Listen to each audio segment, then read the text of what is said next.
Want to learn how to make your instant ramen into shop quality ramen? Here's how. First, boil an egg for 5 minutes. Then boil some more water. Peel your egg.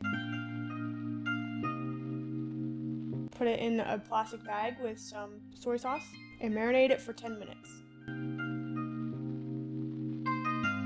Once your water has come to a boil, put in your noodles and your seasoning packet. Add some other ingredients like garlic, spring onions, and parsley.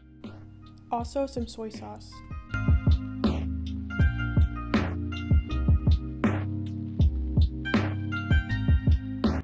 Then put everything together in a bowl with some chopsticks. Slice your egg. Take out whatever meat you want to use, like chicken or turkey. Put everything together. For a little extra color, I like to put more spring onion on the side or use spinach. And that's how I make instant ramen into shop quality ramen.